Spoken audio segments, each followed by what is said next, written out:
Okay, hi everyone. This week we're dealing with Congress, and I want to just clarify the discussion prompts that I have this week. The first one asks, how does Congress organize? Now what I want you to think about there is, who's the whip, right, majority leaders, things like that, but more than that, look at committees.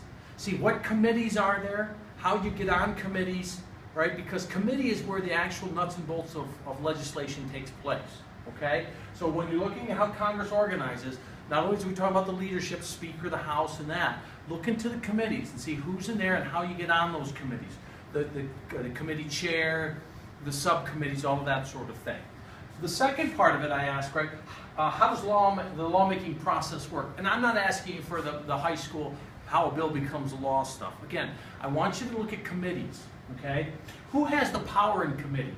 What happens in committee? Because that's really where a bill becomes a law, is in committee.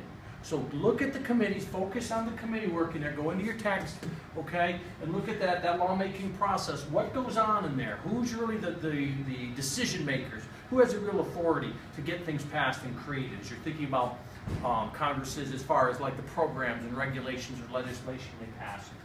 And then the last question I ask is Congress effective or efficient? Two ways to think about it. Effective.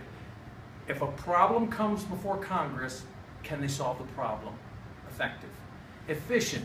Do they do it in the best way? Think of it like that, okay? So as you're thinking through effective and efficient, that's how I want you to think about it. Think of a law and say, here was the problem that passed this law. This was very effective. Or here's a problem, here's what they did. How efficient is it? Think about the Affordable Care Act. Is that effective? Is that efficient? That might be a good place to start. The Affordable Care Act. How did that happen? How did that happen, right? And then how is Congress organized to allow that to happen? Affordable Care Act's a great example to maybe start with, okay? All right, have a good week. Now that I'm back online, my computer's up and running, I'll be able to have some discussion with you. All right, bye now.